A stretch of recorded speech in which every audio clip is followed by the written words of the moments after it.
Welcome to the Industry Insights panel discussion, Strategies for Getting Hired in the Ontario Public Service. My name is Helen Iyer, and I'm the Employer and Alumni Liaison for the Career Center here at York University. I'll be your moderator for this event today. This event is actually part of a series that includes the Industry Insights panels as well as the Career Conversations panels. We have a variety of panels coming up and really exciting ones. For a complete list of panels, you can visit the registration table at the back before you leave today or visit our website. So some of the upcoming panels include Discovering Careers in Law, Career Conversations with French language speakers, Strategies for Getting Hired in the Technology Industries, and Discovering Careers in Broadcast Media and Entertainment. And those are only 4 of the 8 to 12 that are scheduled this term. So definitely take a look on our website, and we are going to be adding more as well. This whole panel series is co-sponsored by the Alumni Relations Office, so we'd like to thank them for their generous support. I also want to remind you that on January 24th, we have our biannual career fair taking place in the TEL building from 10 to 3 p.m. And we also have some really exciting employers attending that day, including CIBC Mellon, Ontario Public Service will be there, Hewlett Packard, Ontario Provincial Police, the Canadian Security Intelligence Service, and the Ministry of Education. And we have 57 organizations in total right now that will be there, so please come check us out that day. A few reminders before we begin the discussion. Please take a minute to turn off your cell phones. If you haven't already done so, please make sure to register and sign in before you leave today. If you have to leave any time during the session, you're welcome to do so. We just ask if the doors are closed that you leave quietly so as to not interrupt the discussion. And also, if you're interested in any of the services that the Career Center offers, we offer one-on-one support to students as well as workshops. We have booklets in the back that list all the services we offer. And we're right in this complex. We're located in McLaughlin College, which is just around the corner and up the stairs. So we can't wait to see all of you in the Career Center soon. And you can also speak with myself and Danielle after the event in case you have any questions about the services we offer. So the purpose of the session today is really to connect you with professionals in the Ontario Public Service so that you can learn about the type of opportunities that are available there, as well as how to best gain access to those opportunities. We also want to provide you with an opportunity to network with each other, with your colleagues and peers, as well as with the professionals that are here today. So after about the first hour, we'll spend having a Q&A. I'll begin the discussion asking questions of the panelists, and then I'll open the questions up to the floor, so you're able to ask questions at that time as well. And then around 3 o'clock or 3:15, we'll stop the Q&A portion of the event, and then we'll ask the panelists to spread out throughout the room so that you'll have an opportunity to ask your individual questions and network with them. So at this time, I'm so very excited to introduce our panelists. I want to thank them all for coming and taking time out of their very busy days to be here with us. So right here to my right, I have Ashley Berger. Ashley is the Senior Policy Analyst with the Ontario Ministry of Education. And Ashley is also a York University alumna, so we're very excited to have you come back.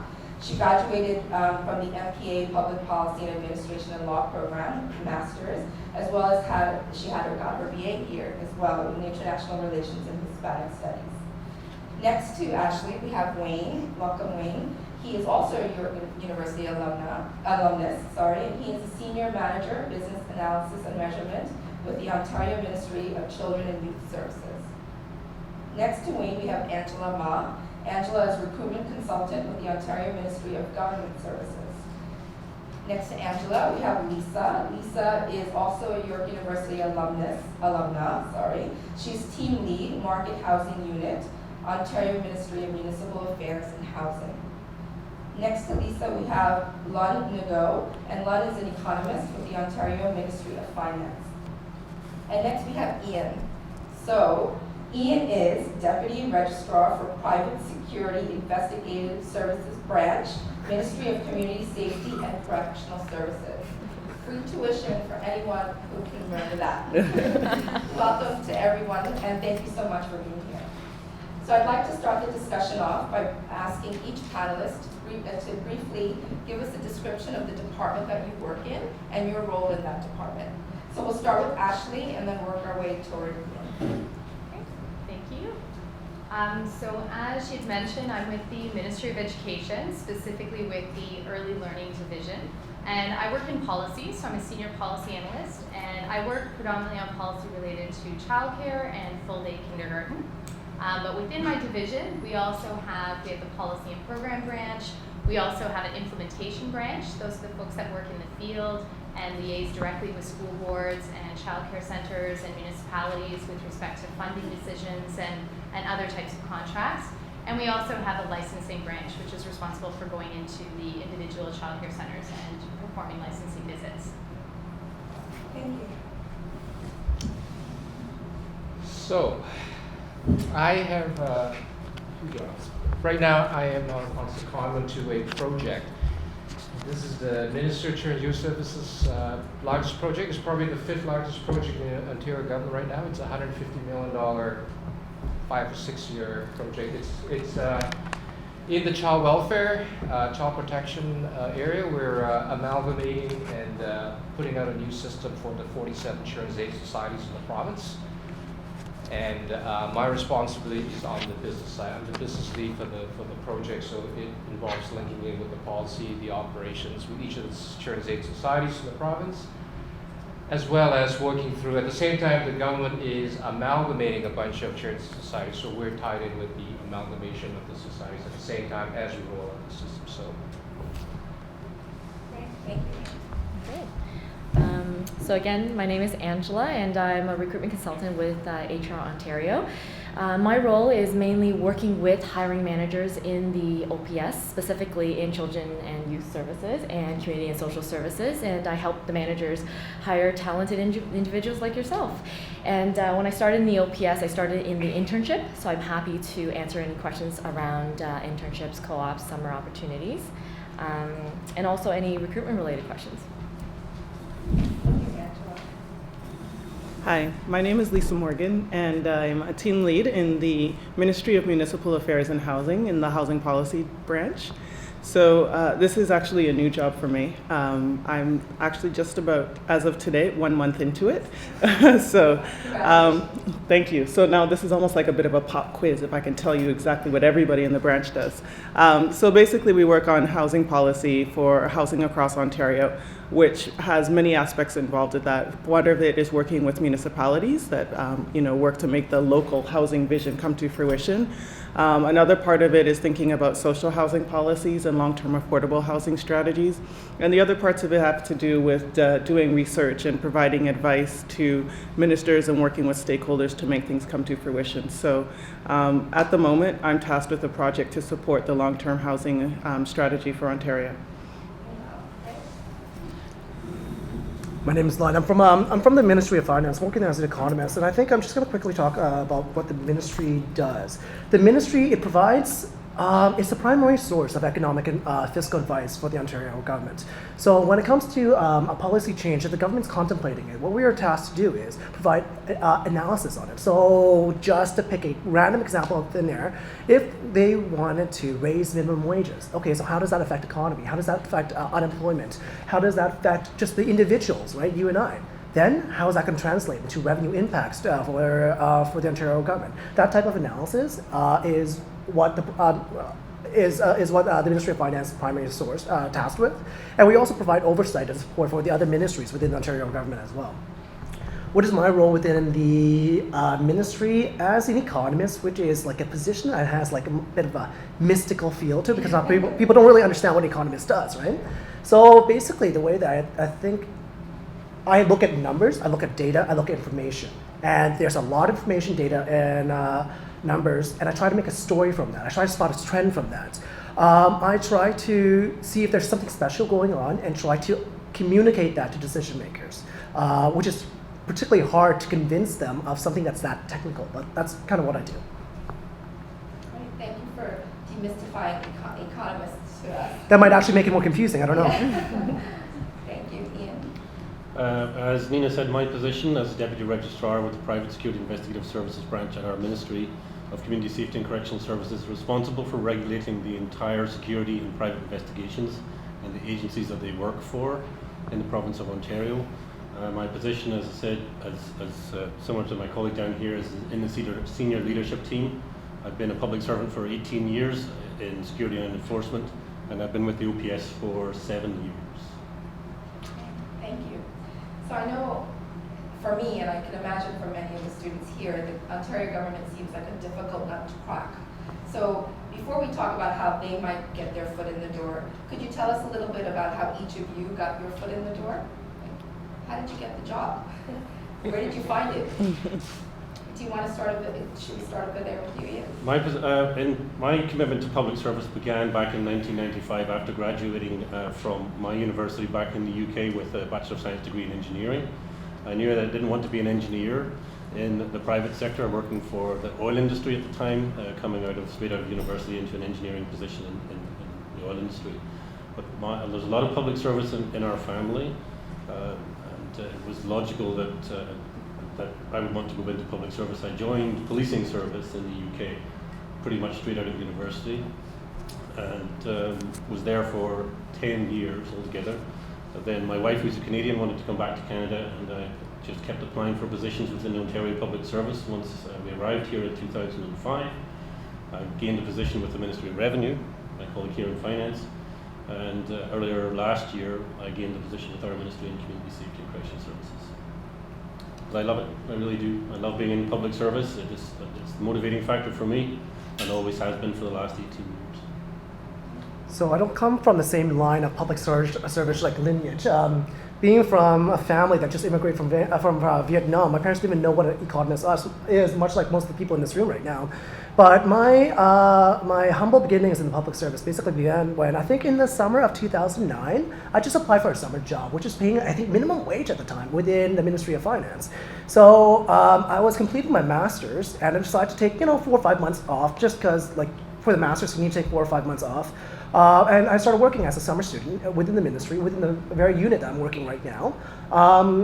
I worked really hard, mainly because I didn't know anybody else in Toronto at the time, so I had nothing else to do. So I worked really hard, and that entire 4, 5, 6 month process was basically an interview process, right? After that, I was told, if you want, after you're done your master's program, come and contact us. It'll be a pleasure for you to come and work with us again. And that's how it all started. I became a contract economic analyst after that January. So I started out in the Ontario government as an intern in the Ontario internship program. And that particular program was a really, really great gateway for me to not only enter the Ontario Public Service, but also benefit from the kinds of learnings that's deliberately embedded in that particular program. So the accelerated version of my career path is I started out as a communications intern. So I was doing briefing notes and issues management in the Ministry of Northern Development and Mines. I'm a curious sort, so you'll notice my education always had double majors, so did my sort of professional interests. They're broad. I moved into policy in the Ministry of Education, and I worked on the Safe Schools Act review. And then I've been on a policy path ever since. So I've worked on a wide range of different priorities, including textbooks, ESL, and then I spent almost 5 years at the Ministry of Government Services, working on governance and accountability, and that's why I've just left there now to take an opportunity to work on a project at Municipal Affairs and Housing. So my career path has been really rich, although somewhat short considering I like to keep learning and growing, but that's one of the great things about the organization is that you have the opportunity to do that as much as you want. I guess how I started was back in undergrad. I was at Queen's, and I was just perusing through the Career Services office, and it just so happened that day there was a booth from the Ontario Public Service, and I was just talking to them about it, and they were telling me about the internship program that we had, and that's what really piqued my interest. Several years later, when I finished my Master's of Industrial Relations and Human Resources at U of T, I applied for the internship program, and that's how I started in the HR stream. And it's a really good program. It's a 2-year paid internship, and you're actually doing very meaningful work. And towards the middle of my second rotation, in the second year, I won a competition for this position, and that's where I am ever since. Thank you. I actually, so some lessons learned here. So my first job in the government was because one of my professors at London happened to be a deputy minister of revenue. So always good to keep in contact with your professors and friends and lecturers and whatnot. So that's how I got my first job in government, was a summer contract. I guess he liked me. That's how I got started. So, but I only lasted about a year and a half in government, so this is kind of the early 80s. And I spent 20 plus years in the private sector. I have worked for 3 of the big 5 banks, and I worked for 2 of the big insurance companies. And I decided about 8 or 9 years ago that I want to go back to the public sector to see what the world is like on the public side. So I gave myself 3 years. So I'm moving into my year number 9. And there's lots of reasons for that. And I think that the main reason why I've hung around is I've been lucky. I've had a very good boss who's now my assistant deputy minister. I have followed him through his range of jobs. And I started out as a business analyst like everybody else. And now I have a team of about 20, 25, helping to implement a very, very huge system. So the opportunities are phenomenal in the public. Something that, I had 8 years at the Royal Bank, and if I stayed another 8, I do not see myself having the kind of senior role that I have with the province. And I'm not I don't have my MSW. Far from being an IT guy, but I work on an IT project. So as long as you're willing to learn and you're willing to apply yourself and put up your hand to do stuff, there's lots of opportunity in government. And just to pitch the OIP, I've probably had 3 or 4 Ontario interns work for me, and they're all now full-time staff in the OPS. So lots of opportunity. The OIP is the Ontario Internship Program, right? Just clarify. Thank you. So sort of similarly, I also had a summer position that I came in as a summer student. Really, it was about 1 month after I graduated from Blended. And I began in a field working on a policy project that I had no real background in whatsoever. It was just a great opportunity as a student to come in and be able to learn about how government worked. So I was working on a disaster relief project, which was not very similar at all to the immigration policy projects and things that I had done in my undergrad work. But it was a great project, and I learned a lot. I learned about how government worked, how policies came to fruition, what types of supports needed to be in place to make things really work out in the field once a policy had been decided upon, all of those things. And similarly, it was minimum wage at the time, so it was working very, very hard on something that I really wanted to do, and for not a lot of money in the very beginning, but then was able to transition into a contract after that. And since that point, I've worked for 4 different ministries, and they're all very different. There are so many amazing different projects and different policy areas that you can get involved in the Ontario Public Service, which is definitely a reason why I'm still here, and that why I enjoy my job so much is that I know in a couple years' time, if I want to try something completely different, I can, because there's a lot of transferable skills, particularly when it comes to policy. So for myself, it really was through the summer job program. Thank you. So what types of roles or positions or opportunities would you say are available to students and new grads in your department that you might know of? So not everybody has to answer, but maybe Angela, maybe you could speak a little bit about that because you are in recruitment. Sure. So I'll just actually start off with the new professional programs that we have, which will probably apply to each of you. There are a number of different types of programs. I'll just name some popular ones. The first one you've been hearing over and over is the Ontario Internship Program. And if you Google that, you will definitely find it. It is basically, like I said, 2-year paid internship program in 8 different streams. We have streams such as communications, HR, IT, project management, you name it. And basically, the application for that is open right now, and it will close on the 22nd. You do have to be in of course, your last year to apply because you have to be to work full time. And while you're in the internship, then of course you can apply for other positions within the OPS. If you are still in school, not expecting to graduate this year, you can apply for our summer experience opportunity, the SEOs, and they are what these two have been talking about, the minimum wage, and yes, it is still minimum wage at the moment, probably higher than what you've been paid. Minimum wage it's side. $10 or $11 now. But again, don't be afraid to start small, because I've known of so many people who started off in this short 7-week or 8-week summer job who've moved on to something more afterwards, or even kept on part-time while they're still finishing their studies. So don't be afraid to start small in an office assistant or an AA or any kind of maybe a research assistant. Later on when we do network, I do have a list of the different types we will be posting for in the summer jobs. It's a whole list, as you can see here. And that posting will be coming up, I believe, in February. We're going to be posting 3 times, 15 days each. And then after those posting periods, they won't be coming up again, and they will start, I believe, in May or June. And then the third most popular opportunity is the co-op programs. Now, there isn't any formal timeline or application process for that. That you have to go to your career services office, and every school has a different agreement and relationship with the OPS, so you can talk to them about opportunities. But still do go on our website. There are other types of internships, for example, internships for internationally trained individuals, people who've worked or been educated abroad.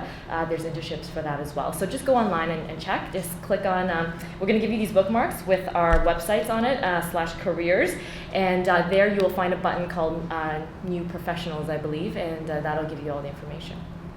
Angela, for the summer experience program, what year do they have to be? The second, third, and fourth? So not first-year students, or? The eligibility for that is that you are a full-time student returning to full-time studies, or you are 6 months from graduation, like since you graduate. So if you're graduating, let's say in December, you can still apply up until June. And when you said that in your department you often take interns, what type of roles or positions do you hire interns for? So just one comment from Angela is that don't be afraid to take a. I know if you can do it, is to actually take a summer job or a short-term position within government. One of the interesting things with government is that you need to get your foot in the door, because then things open up. Because if you're not in government, there's a whole pile of jobs you cannot apply for. But once you're in, you're eligible. So that's your main goal is to get. So for in my circumstance, because I work in a project, I have a lot of hiring and they could be short term to long term, and they're mainly in lots of business analyst roles, lots of just kind of I think what we would call. What is 17? Kind of like a junior business analyst type role. Some of it is actually pretty mundane, boring to death work. Because I'm building an application, so some of the stuff, for example, that we will be looking forward to is to build online help.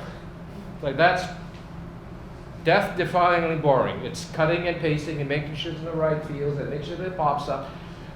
Tons of those, because it's a huge application that we're building. So there's that. There will be kind of same thing, kind of junior analyst role that might be of a short-term nature that would help us work through the workflows, through the integration piece. So lots of kind of IT business related. While I talk in IT terms, actually lots of it is kind of business related.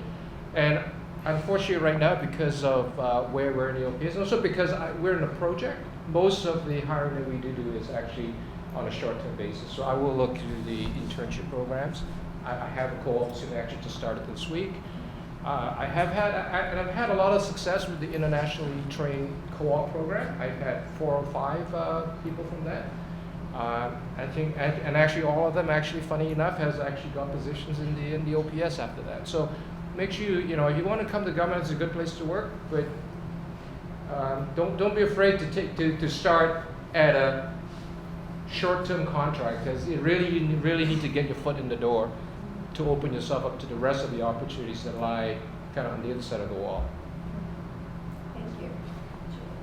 So I just wanted to add something to what was just said. I think that there are positions when it comes to summer students, when it comes to co-op students and interns, where it is more mundane, it is more routine, but that being said, that might not be representative of the whole. So the thing about government is also, it's not just one unifying entity, it's not just one object, right, or organization. There are different organizations within government. So what I might say might be representative of another person's job list. For example, in my unit, we deal with the negotiations with the federal government for transfers, right? There's some, there was some intense work on it over the past 6 months to actually over a year now, and we were working pretty intimately with it. We were understaffed. So our co-op student last year, he was tasked not with just building models and ensuring the fidelity of our data, but he was also tasked with doing major research projects and actually doing a presentation to a federal, provincial, and territorial committee of officials too. Of course, we were looking at him like a hawk, but while he was doing it, but he was still entrusted with that responsibility. Why? Because he actually was able to prove himself over the course of a month or two, right? So there is a lot of a variety of different experiences that the government provides you for these summer opportunities. And Ian, do you hire interns or students in your area? Yes, we do. We hire policy people as well for short-term contracts. We also hire customer service people as well to backfill for positions where staff have gone on to other positions temporarily or whatever. We will then hire into their existing positions. So I would agree with my colleague down here. Absolutely apply for every single one of those positions that you can, because it really does give you an insight into how we operate within the public service. It then gives you experience of the public service, and the hiring managers can see you as an employee and your potential for moving forward within our organization for the future.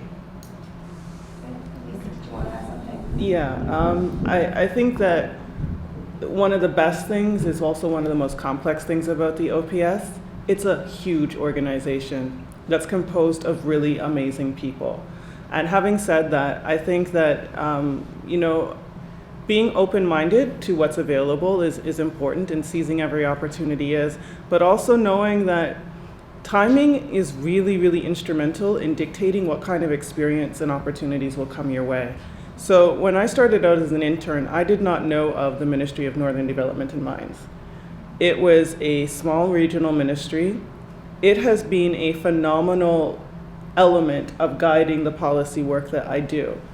It wasn't a selection process that I determined in terms of where I would land. They have really great, talented folks who actually do that with the Ontario internship program, making sure that there's a fit, making sure that there's skills and experiences that are going to build you up in terms of greater readiness for new opportunities.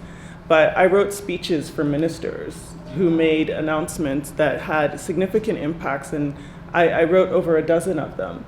I got feedback from ministers on the speeches that I wrote. So that was my foray into government, and it set a standard that allows me to still engage in a way that's perhaps less fearless, more, just very open and receptive to what I can learn. And one of the most important things I learned is that when I'm thinking about policy for this province, although 70% of the population is in southern Ontario, 70% of the land is in northern Ontario, and 30% of the people are there. And the policies I provide advice on need to be as useful, tangible, and relevant elsewhere. I moved on to education, and I worked on the Safe Schools Act review. Education is one of those areas of government where virtually everyone has an opinion. I was at the Safe Schools Act review consultations across Ontario. I worked on developing policy and guidance and interjurisdictional research and advice on what alternative discipline models can look like. I did that as an intern. The timing was right for those opportunities to be there, but I would just encourage people to be really open to seizing the opportunities. And the OPS is like any other organization. Connectivity in any manner, in any form, is going to yield fruitful results.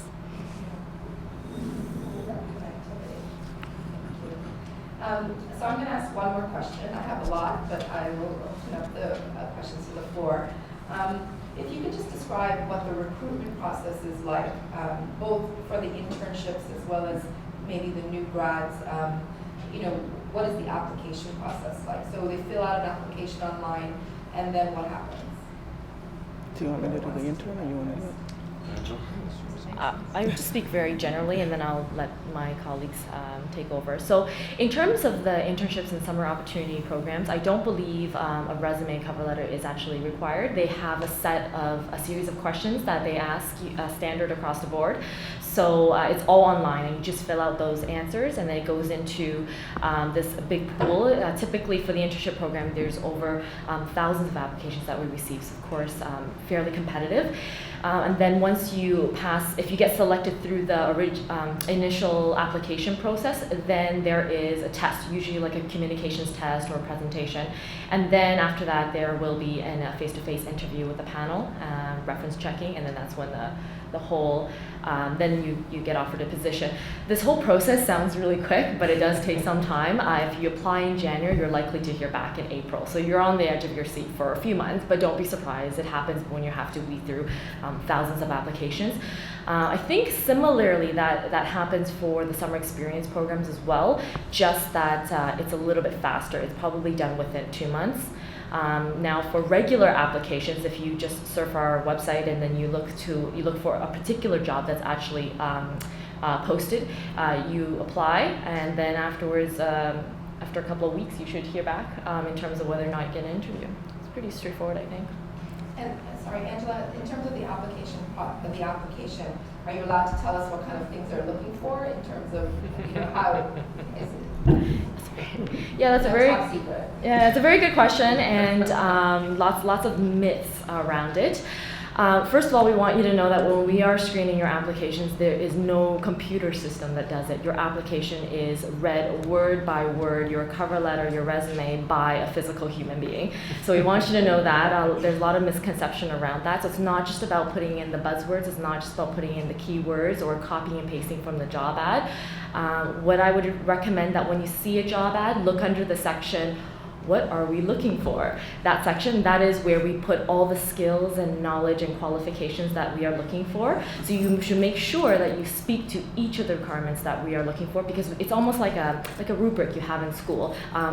We take your application, we take a rubric, and we say, has this person demonstrated this skill from 1 to 10? And then we look for all of them, and you get scored for each of the skills you demonstrate. And it's simply not enough just to put in your resume, I have excellent communication skills, because everybody could say that, and we get that all the time. You wouldn't get a score for that. You would want to demonstrate how you've shown excellent communication skills. For example, you could say, I've demonstrated excellent communication skills by delivering presentations, answering inquiries, providing advice, things like that, from an actual experience. And it doesn't have to be an employment experience, it could be volunteer experience, even school experience for the internships.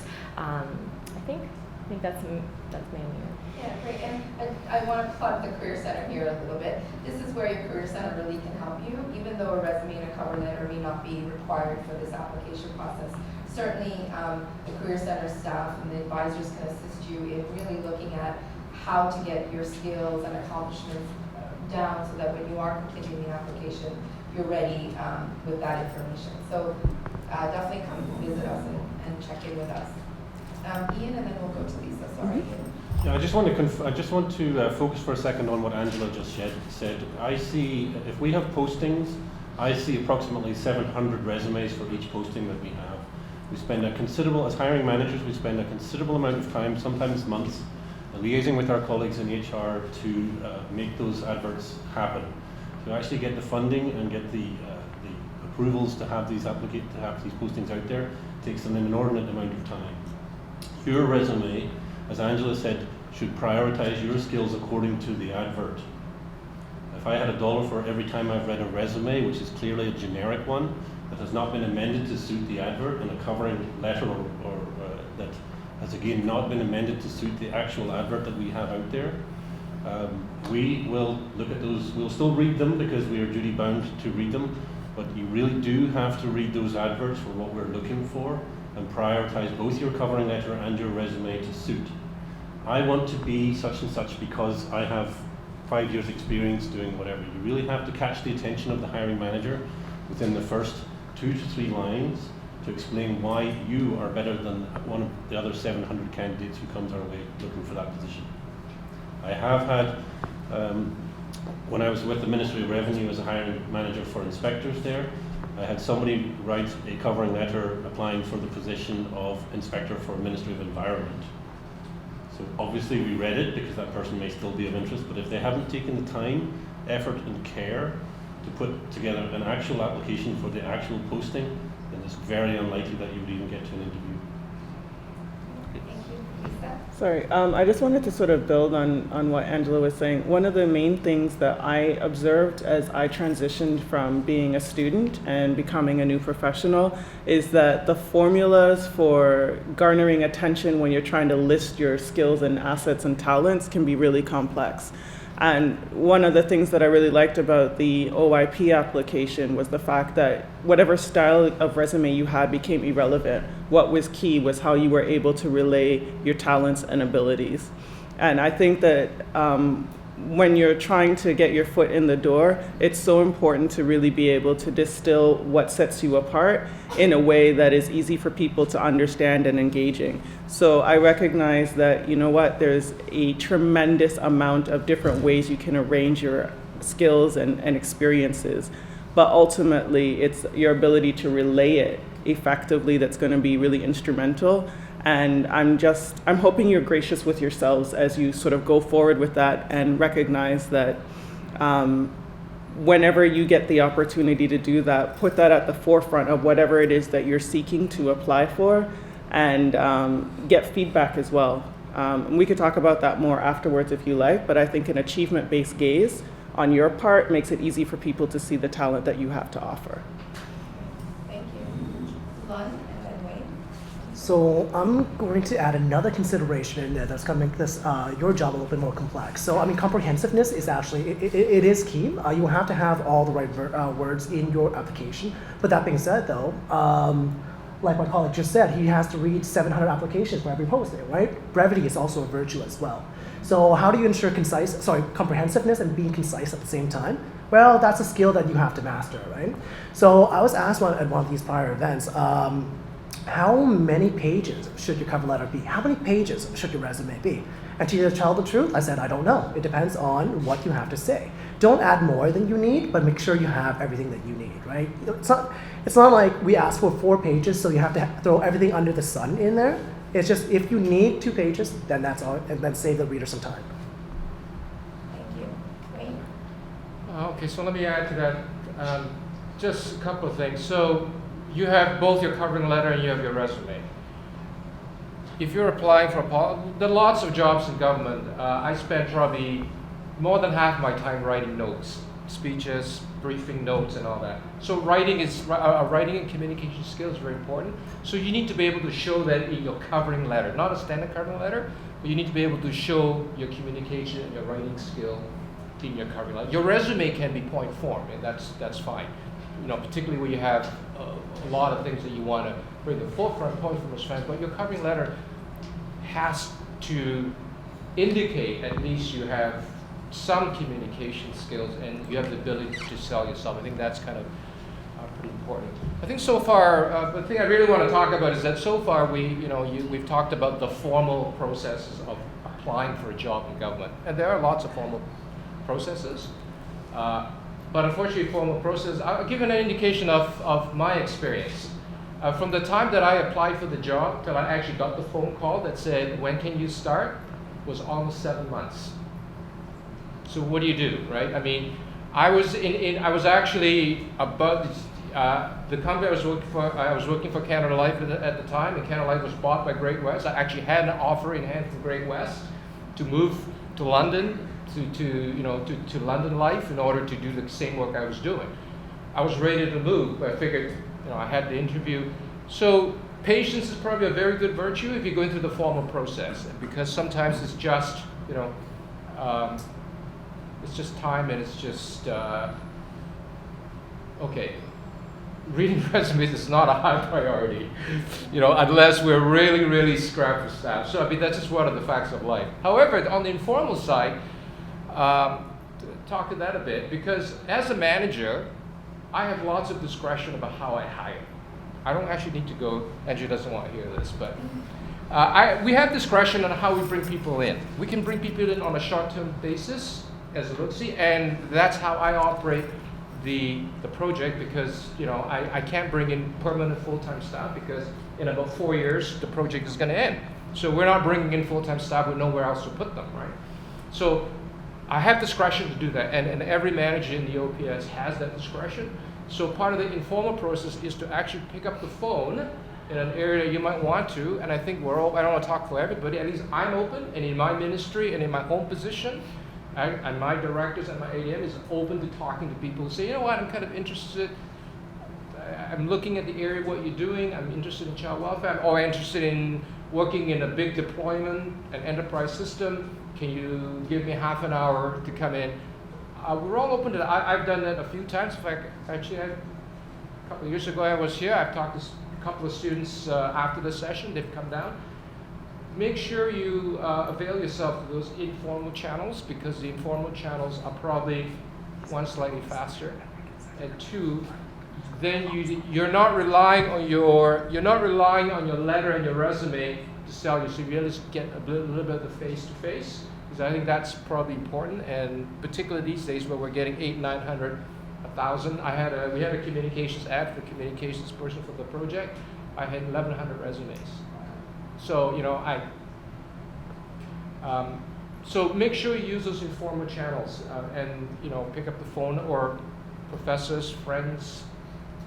We're always willing to speak to people because we're always looking for good staff who can progress, because despite all you hear about the Ontario government, I can tell you the median age is what?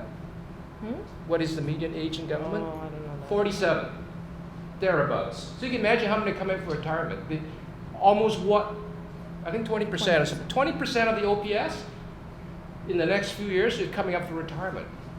I get picked on for being 26. Well, there you go, right? So, you know, it's a huge turnover that's about to happen. So you got, you know, if you want to work in government, I think it's a very good place to work.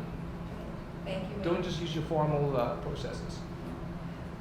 And Ashley, could you talk a little bit about what the interview process is like? Either if you do the interviewing, or if you don't, what your interview process is like when you went through it? Sure. So I think this is one of those things that can differ very greatly depending on what type of position that you're going into and which ministry and whatnot. But certainly from the policy side of things, the interview process is quite, and I'm sure it's the same case for many other positions, but it's very rigorous. I've gone for private sector interviews before. I did work in the private sector for a bit before, well, sort of in between, in the middle of jobs at the OPS.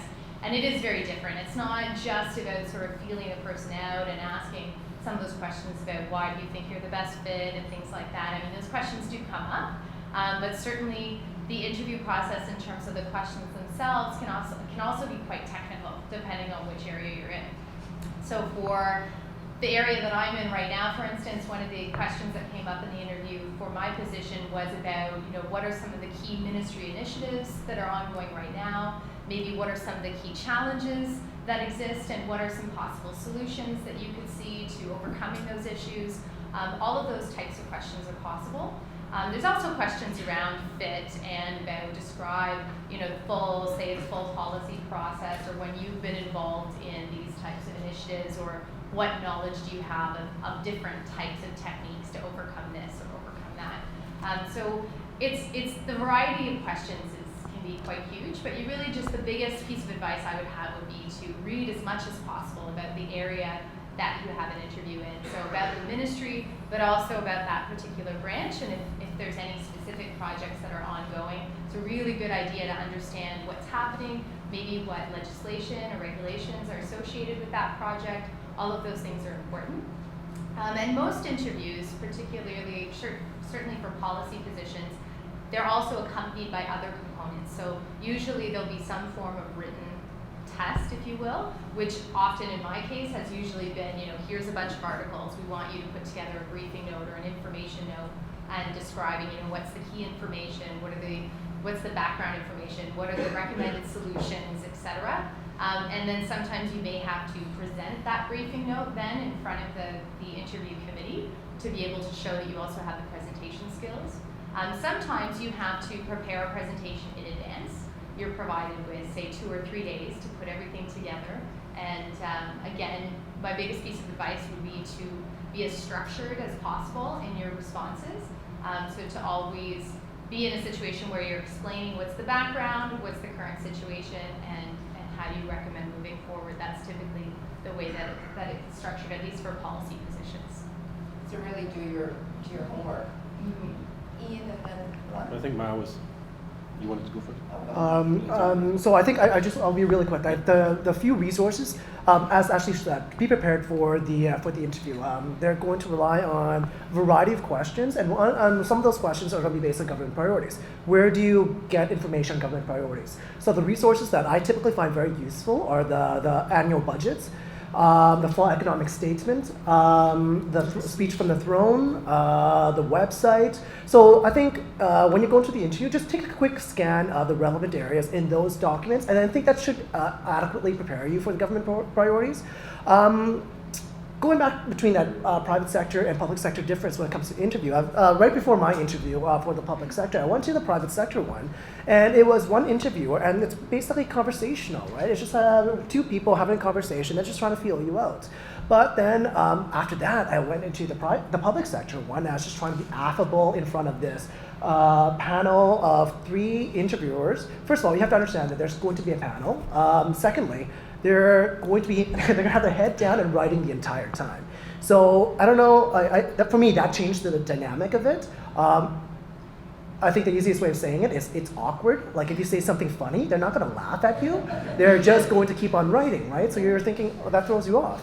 So be prepared for that awkwardness and be prepared for the content as well. And the preparation phase, think of a few stories, personal stories that you may have that could actually demonstrate your key strengths. So communication skills, I can't remember who said this, but communication skills. Provide a concrete example of when you use your strong communication skills, when you use your strong teamwork skills, when you had a problem with working in a team where, in university, there are teams all the time where there's 4 people, 2 people are working, 2 people aren't, the other 2 people claim the credit for it. That's a great opportunity to demonstrate how you resolved a problem. So be prepared with those things as well.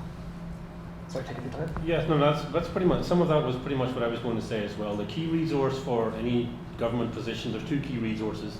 There's the job ad itself, and there's what's called a position description report, or the more detailed requirements, like Angela said, about what it is that the person is actually requiring for that position. So you have to know those 2 documents, you use those as the basis for your research. Most, if not all, of your research can be done on the relevant website for the ministry for the position that you're applying for. Because the questions that we would generate will generally, there'll be some generic questions, discuss the time, tell us about the time when you dealt with an angry customer, or something of that nature if you're applying for a front of house type position. And the other questions will be based on the legislation, if it's a legislative based position, or the content of those two documents. So go to the websites. We can't stress this enough for people, because we will ask you technical questions based on what we deal with on a daily basis. The position that you're applying for is relevant to the work that we do on a daily basis. The best source for the information for the work that we do on a daily basis is the website that's relevant to wherever it is you're applying to. I can't stress that enough, because there's nothing worse as a hiring manager for us to put a question out to a candidate in an interview about some piece of legislation. For ours, for example, is the Private Security and Investigative Services Act of 2005. If the candidate doesn't have knowledge of that legislation because they couldn't be bothered to find out, there's a real problem in that interview. Thank you. Lisa? So the Ontario Careers website actually talks about what the hiring process is and a lot of aspects of the resumes and all that kind of stuff. So at a minimum, you'd also do well perhaps to visit there. And there's also OPS Voices actually featured on that website. So again, there's a really good opportunity to sort of see what people in respective roles actually do. And they're featured there in a range of different positions. Again, even if you're not interested in the internship program, what's actually interesting is when you look at the respective 8 streams, it can tell you what kind of career opportunities might fall out of that particular stream. So again, you might not want to actually engage in the OIP, but at least you know perhaps from a deductive position what kinds of skills, attributes, and experiences could lead you to something that's a good fit. So the reason I say that is, quite frankly, titles within the OPS may not be intuitive in terms of figuring out what is for you or what's not necessarily for you. So any way you can align that sense of a good fit and make it vivid to the people who you're meeting with, then again, you'll do well in standing out from the rest of the folks who have the same aspiration. Yes. And on that point, if you're reading a job posting that you think, well, I have this, and this, but I don't have that and that and that and the other thing, it doesn't matter. Apply for it anyway, because there's a fighting chance that you may have the three key things that we're looking for. The other three things are something that we can teach you as we go forward. So don't be afraid to apply for positions you don't have 100% of the qualifications for or the skills for, because you may have 90% of the skills and we can teach you the rest. And don't be afraid if you need clarification to ask too. So I mean, like for a lot of the job advertisements, they actually indicate what branch you'll be hired into. If you need some more clarity on the job advertisement or on the actual position itself, don't be afraid to contact the person who's responsible for it. Just a quick plug for our website on our bookmark. So if you actually go in there and click around, you'll find the resume writing guide, and you'll find the interview preparation guide. So that's going to be very helpful for you as well. Lots of tips and tools in our websites and what we're looking for. And like what Luan was saying, if you don't want to call the branch itself, you can always call the recruitment center. And if it's a question we can answer, we can do that as well. We have a hotline. Great, thank you. So at this point, I'd like to give you all an opportunity to ask your questions. The one thing I would ask is that you try to keep your questions general so that it applies to most people in the room, and you can ask your individual questions to them later. Also, when you ask your question, if you could stand or go to the mic, would probably be our preference so we can get it on the video. That would be great.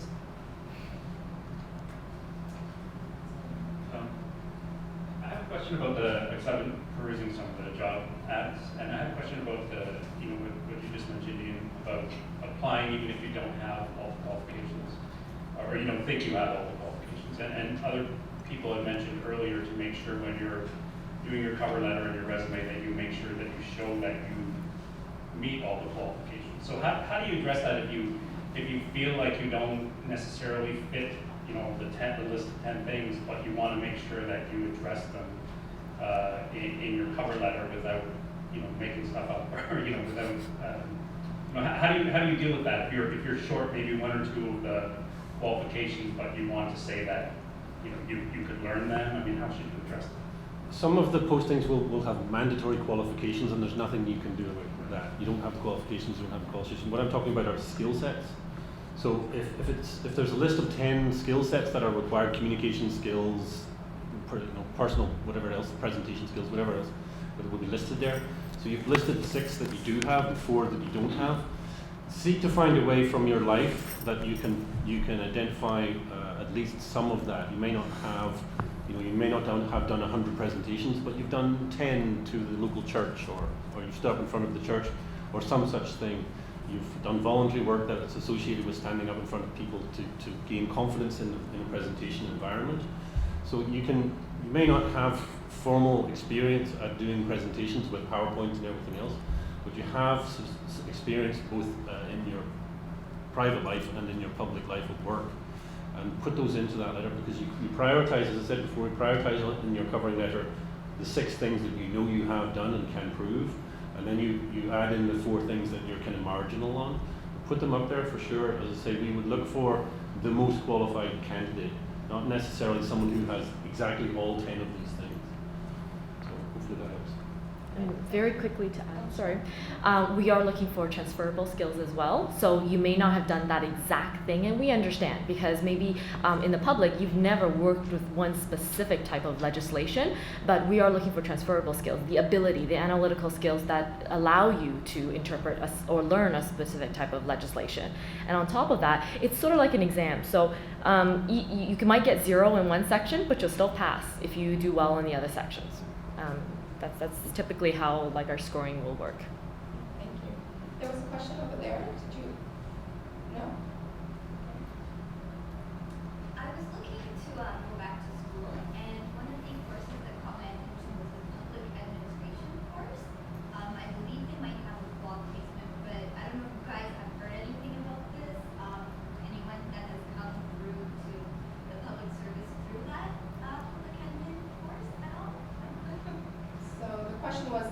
administration course, Yeah. if they've heard of it or if it's something they hire directly from, Yeah, or through co-ops. or through co-op or something.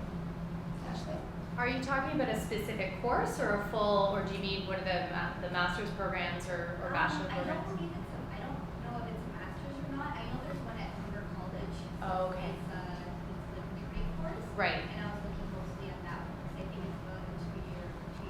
Right, Oh, right. So it's not a class, it's like a program. Yeah, It's a one-year program. I didn't take that program, but I happen to know a couple colleagues who did go to that program.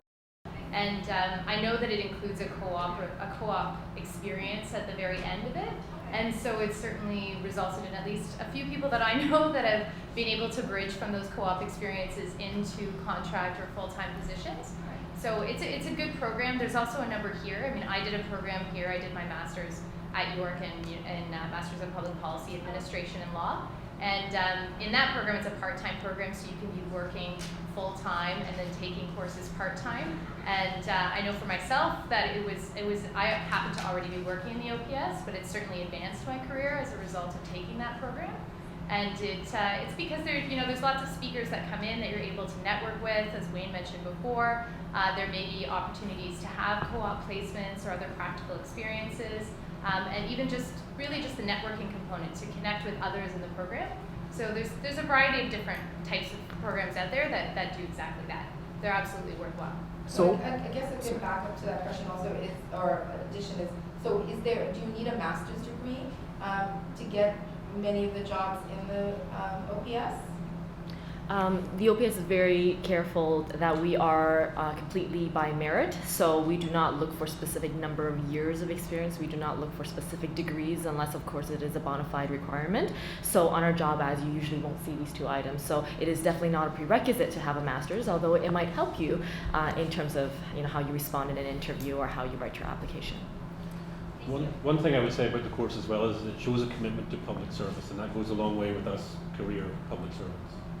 So on the subject of that course, and also on the subject of masters as well, is first of all, I actually do know people who went to that program. They're working in program areas right now, just they're working delivery of programs, right?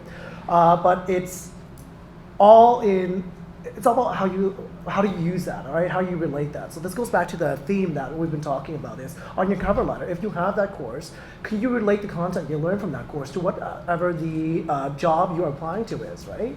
And that's something I have to really emphasize. A lot of people, they just put these experiences out there and they don't do the job of relating it. It's incumbent on you to draw the direct relationship between the assets that you have and what is required, right? So if you're able to make that relationship, then that's perfect. So I mean, I get questions all the time about, is French needed? Is a master's in economics needed to be economist in the Ministry of Finance? Well, it's a huge asset, but if you have that, if you don't have it, but you have other ancillary experience as well, then that's fine. Well, I'm in that position. I have an engineering degree, but I'm the Deputy Registrar of the Private Security Investigative Services branch. There's no relevance to engineering. Thank you. Any other questions? Thank you. Sorry, I just have a small voice normally. So, I'm actually applying for the OIP right now, and I don't know if this is a general enough question. So if it's not, just reframe it or whatever. But one of the questions is about, it basically says, how does your focus area support the Ontario government initiatives in 3 of these key areas, and it says education, environment.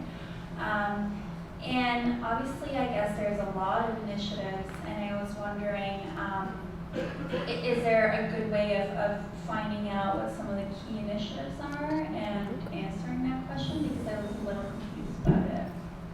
Sorry. So I think it goes back to what was mentioned earlier in terms of resources. So you would do well to take a look at what the government priorities are. So not only do you look at the throne speech, the fall economic statement, the budget, you can also look at political party platforms. Again, these are useful instruments for telling you what the elected officials' priorities are going to be. In that regard, again, it goes back to making those linkages. You need to make it easy for people to see what you have to offer and how it's going to help them. So, for example, if you look at the kinds of skills and assets that you would acquire in university and build up, I don't know how one could get a degree without some kind of capacity for good critical analysis, for good time management skills. You have to be able to deliver the product at the given time. You have to be able to have some capacity for project management, whether you're working in a group or a team, or you're coordinating a campus event.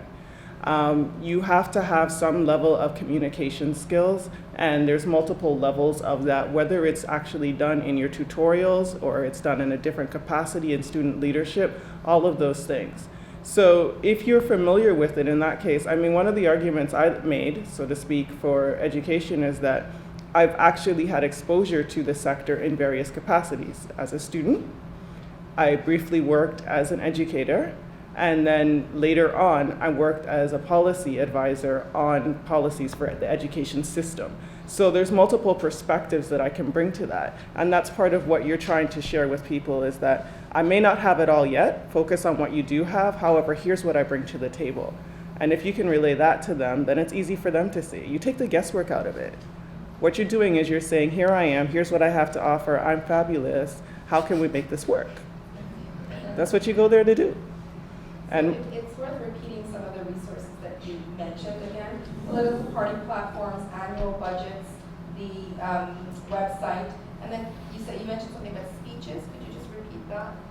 The throne speech. So there's different ways that government works, right? So, what the elected government makes the throne speech, and you see the LGIC, Lieutenant Governor, delivering that. And again, that just reiterates where they are in that larger plan for unfolding their priorities. But what I'm suggesting is, if nothing else, visit ontario.ca. It's going to tell you what's on the go. You're going to see wonderful paternal statements from the Premier, and connect the dots. Just focus on connecting the dots. And those are the kinds of things that are where they're going to set you apart. And one thing I'd like to talk about, because it's come up a few times in our discussion today, is the concept of connectivity, networking, getting your foot in the door. And everyone, I think, up here has mentioned that as a great tool to break through into the OPS. So I guess any tips on how to network and where to network? How do you come in contact with people who are working in the OPS? Obviously, this is a great venue, right? But in addition to that, any suggestions? I'll sort of maybe talk a little bit about my experience with that. I think when I was in your seats, I was really intimidated by the idea of walking up to an employer and saying, hi, hire me. But I think the most practical way of doing it is actually, Wayne had touched upon this, and what he was talking about is informational interviews. You've probably heard about it, your professors probably talked to you about it, career services probably talked to you about it. Informational interviews are actually very useful. Yeah, you might get shot down a few times, but the few times that it does actually work out, you might get something really meaningful about it. So a few tips about that, and I've done it before, is one, you want to make sure you go to the informational interview prepared. Don't sit down and expect the prospective employer to just start talking about their job. You want to be prepared with questions. You want to be prepared in terms of researching their area, whoever you've cold called, that you understand what they do, asking intelligent questions, not what do you like about your job, what don't you like about your job, although that's a very popular question. Maybe asking intelligent questions like, I understand you've recently gone through a restructuring initiative, and I understand that changes are difficult. How has it impacted your clients? How has it impacted your staff? Things like that. That might be a more intelligent question to ask that speaks about yourself through a question. Also that you don't just focus about getting a job. Even the information they give you can be very useful to you. You never know when it may come in handy. For me, when I was at University of Toronto, I was just finishing up my master's program. We had a career services sort of meet and greet brunch, and there was an HR director in the OPS. And the moment he introduced himself, I'm like, that is the guy I'm going to talk to. So right when we all got up to mingle, I went straight to this person and I just said, hi, I'm so-and-so. I'd love to learn more about your organization. I've read so much about HR Ontario. Can we have coffee sometime? Just as simple as that. He gave me his card, I followed up on it, and we actually did meet up for coffee a couple of weeks later. Of course, he's a director, so he's busy, it takes some time. And then when we got there, he gave me a lot of information. He said, look, I don't have any vacancies right now. I don't have a position for you, but I can give you information. He gave me the HR strategic plan, which is public, and he gave me like information about how the organization is structured. A couple months later, I find myself in the UIP interview, competing against thousands of people. And when I was in that interview, I pulled out this plan, and when the interview panel asked me, do you have any questions? And I said, I read this plan, and it's really well written, and I've got some questions about it. And it turns out the person who was interviewing me wrote part of the plan. And so, of course, that earned some brownie points. So things like that. You never know when information can come handy. When you're introducing yourself in an interview panel, if you knew about their organization that only an insider could give you, that could definitely help. The other time I did an informational interview, it was very brief. She rescheduled me. She was the director again. Rescheduled me like 6 times. But I was patient, and after a couple months, we finally met. I had 15 minutes of her time. We talked very quickly, and at the time, she had a project, and it was a short-term assignment. And she had offered it to me just on the spot like that. So of course it wasn't a bargaining unit position, but it happens. There's cases where it's successful, but there's also cases when you might maybe turn down. But just keep trying. And Angela, you mentioned cold calling. So how does someone get the contact information? Just Google, LinkedIn. Isn't there a website? What is very handy about the government organization is that all our information is published online. If you go on to this handy little tool called InfoGo, you just Google it, you will find every single one of our contacts on there. So I'm almost scared to say that because I'll get a million emails afterwards. So you will be to find us after through that that contact list. Also, you can search by area. So if you're studying in, let's say, in social services, go into the Ministry of Community and Social Services. Look for maybe the policy branch if you're in policy, and then look for a director or a manager there, and that's how you can get your first contact. Great. Ashley, you wanted to add something? Sure. I was going to talk about informational interviews, but even over and above contacting managers and directors, it might be worthwhile to mention as well. I've had a number of people that would contact myself as someone who works in policy, just to get a better handle on what a job might entail. Because there are a number of positions that, as was mentioned before, that are a bit ambiguous, and it can be very difficult from looking at the job competition ad as to what exactly it might entail. So you can always try and contact individuals as well if you're interested on a cold call type basis, just to find out a bit more about what their position's all about and see if it's something that you might actually be interested in, or perhaps maybe it doesn't align so well with what you thought it might be. Ian? I just wanted to talk about our website as well. I didn't have the advantage of having a network of contacts, not being a new Canadian back in 2005. Perseverance is the key with our website. Okay, apply for jobs on there and apply and apply and apply. So if you don't have a network of people that you can rely on in that way, continually apply for positions that come up, because slowly but surely you will actually start to build some of those networks, because you will have contacts with the people who are involved either in an HR perspective or even as a hiring manager directly. And also consider options for volunteer work. For example, if you wanted to become in the law enforcement programs that are here, I think it's mostly Seneca College, OPP Auxiliary, for example. So consider volunteer opportunities as well, because again, as Angela says, it's a way of making contacts in our business, and our business is the second largest employer in the province of Ontario. So we have a huge network of people out there. The first largest employer in the province of Ontario is the federal government, and of course they're mostly based in Ottawa. Sure. So there's 2 things I wanted to say. One thing I wish I had known when I was a student is that the benefit of conferences and those kinds of opportunities are really great for getting some exposure to different sectors and perhaps individuals who are part of organizations that you'd like to work with. or at least learn whether or not you'd like to work with them. And so I'd encourage you again, you can do that in a volunteer capacity. A lot of times there's different associations that are looking for assistance at events, and it can be a really great opportunity for you to gain some insights into the sector, into the industry, which again can give you a competitive edge in terms of demonstrating your skills and knowledge. But the other thing is, I find that there's a sort of tenuous line between being enthusiastic in networking as well as being overwhelming in networking. I'm personally of the school of thought, I'm very old school, in that you build relationships and things follow.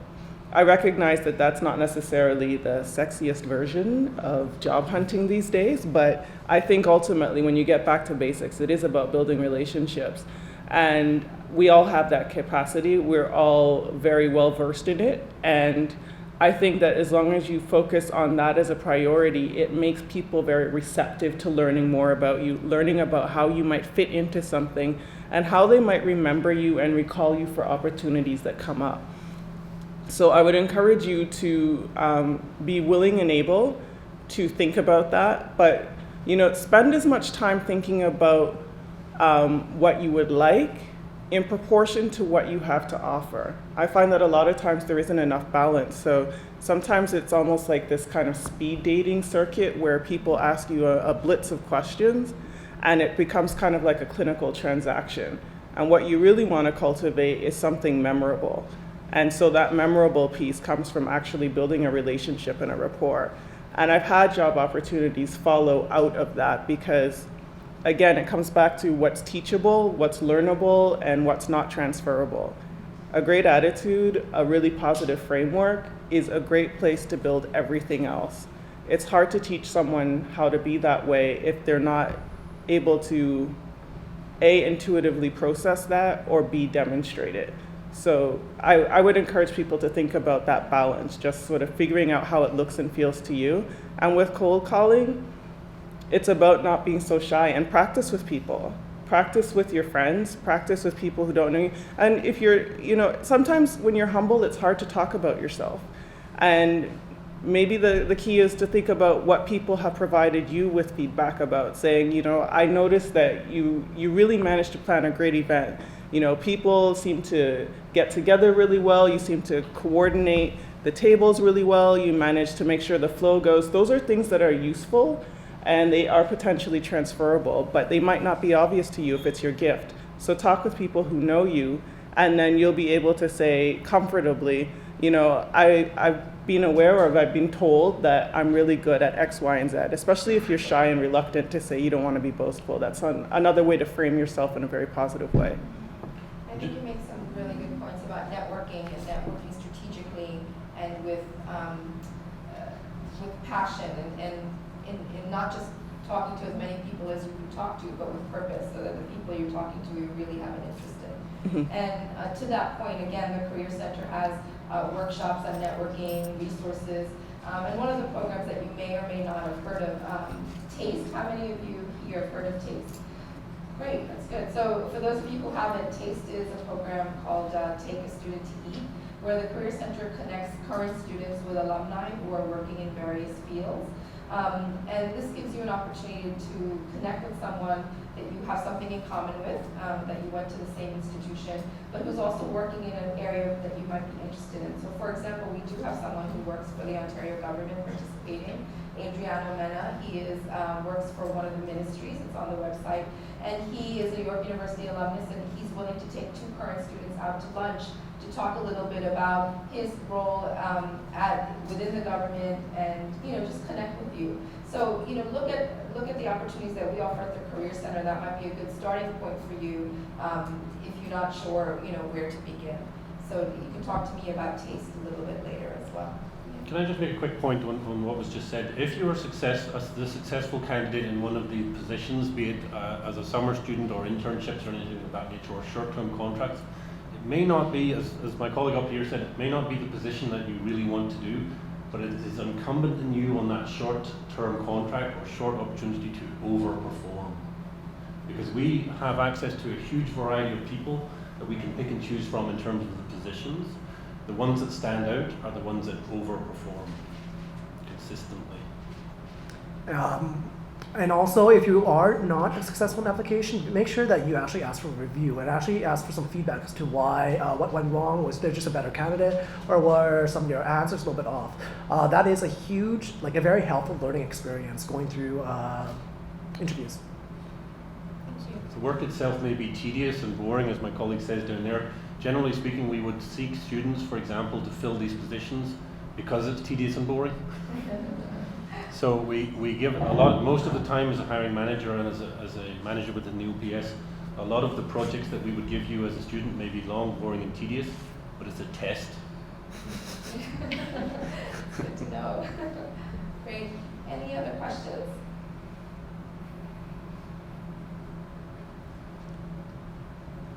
Okay, so I guess everybody's anxious to network.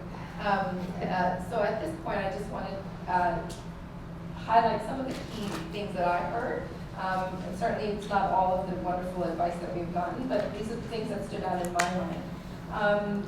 Research, do your homework, really know the area that you are applying for and the types of initiatives that that particular area is involved in, because it will come up and can come up in the interview and in the application process. Network, connect, build relationships. Use resources such as the website, budgets, political platforms. Don't be afraid to put yourself out there. Really take that step to meet people, to showcase your successes and your strengths. Come to the Career Center. I think I heard everybody here say that. And do things like volunteer to get your foot in the door. Don't be afraid to take positions that may not be the most exciting in the beginning, because they could lead to other really exciting opportunities. So I want to thank the panelists for taking their time out today and offering such great advice and sharing their own personal experience. It really makes a difference. I know for myself and for probably most of the students here, to help guide them in which way to go.